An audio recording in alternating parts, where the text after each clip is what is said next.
Just check it out. Ang magmulayan una. Gusto ko lang po batiin ang aking mga kasama. From PGIN, of course, ang ating Education Department. Lahat ng kasama po natin, of course, led by Doc Danny Dabiwang. Kasama po natin. Along with Caroline, lahat ng kasama po natin sa Education Office.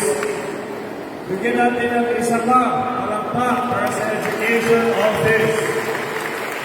Salamat po tayo kasi sila po ang nag-organize itong scholarship program po natin in partnership, of course, with our Youth Development Office.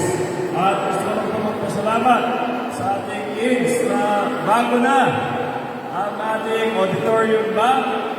Ang ganda. Hindi na nagdadaldal ang rooftop.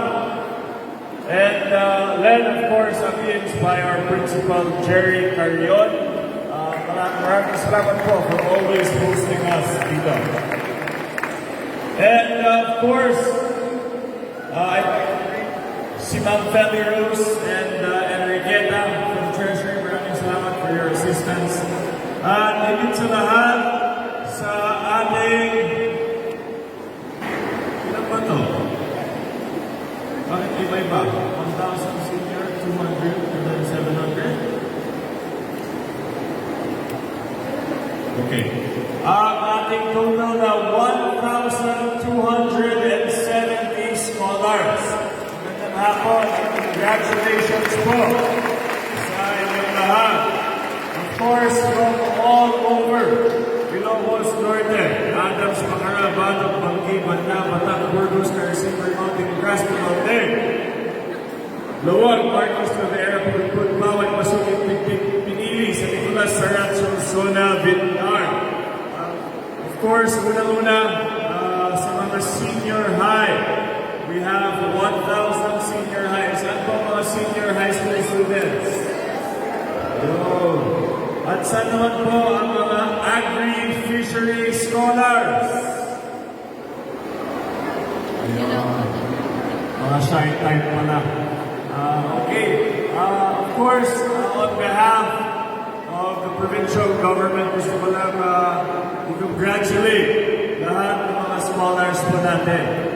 Siyempre, ang ating scholarship program ay isa sa pinakamahalagang programa ng provincial government. At ito po ay isang work in progress. No? In fact, kailangan i-finalize po natin ang bago scholarship program ng provincial government. But masaya-masaya po kami na kasama po kayo sa aming scholarship program. And we hope na in the future, alay pa natin, baka naman you can also work for the provincial government and give back to our province. And as I always say, I encourage you to explore, to find your passion, but no matter how far you may go, no matter how high you may reach, please always come back to Ilocos Norte. For after all, this is our home, and we must give back to our province and most importantly, ang ating mga kakaibigan. Kaya sa inyong lahat, congratulations! I hope to work with you in the future, and congratulations din sa lahat ng mga parents and guardians na nandito, and we assure you of our continued support bilang scholar ng provincial government. Once again, ay magpalan, congratulations on Biyag Ilocos Norte. Sa inyo lahat, magandang hapon. And congratulations, of course, saan po ang mga academic scholars? Saan po ang mga arts scholars?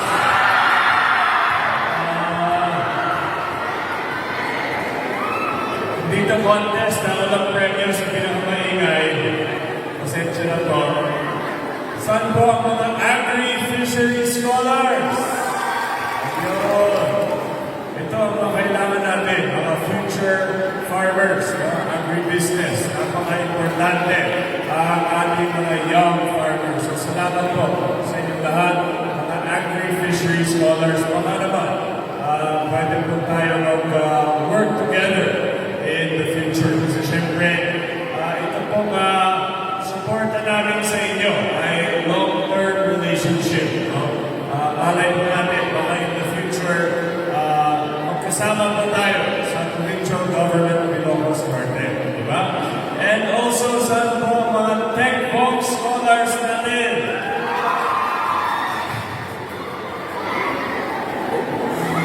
And saan po, last but not least, ang ating Syrian scholars. Yun nga po, of course, sa halos buong Ilocos Norte, we have Adams, Bacara, Badok, Panggi, Banda, Batang, Burgos, Garcia, Norte Grabeng, Marcos, Bawag, Tamer, Punpaway, Pasuking, Pintin, Pinili, San Nicolas, Sarat, Sosola, Vintar. Sa inyong lahat, of course, once again, congratulations to you, congratulations din sa mga magulang, support system, mga guardians, lahat na tumutulong sa atin. Please make sure na magpasalamat din po tayo sa ating mga parents para sa sakripisyo na talagang kada araw binibigay para sa ating mga estudyante. But of course, sa inyong lahat, gusto ko lang i-pledge ang aming suporta sa inyo. As I said, ito po ay sustained support sa inyo and we hope to work with you. But in the meantime, of course, study hard, do as well as you can. Sa akin lang, I always say, pursue your passion. No? Whatever you're interested in, kung ano po ang hiling mo ninyo, I suggest you pursue that. Hindi ang gusto ng mga magulang, hindi ang sabi ng kaibigan.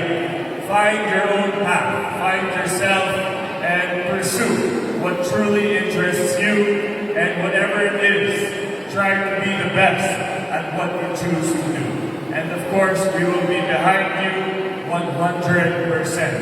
And no matter how far you may go, no matter how high you may rise, always remember, we must come back to Ilocos Norte to serve our kakaibigan. Sa inyong lahat, congratulations. Salamat sa ating Education, Youth and Treasury Office, sa ating mga dear scholars. Thank you and congratulations and ang biyag. Just check it out.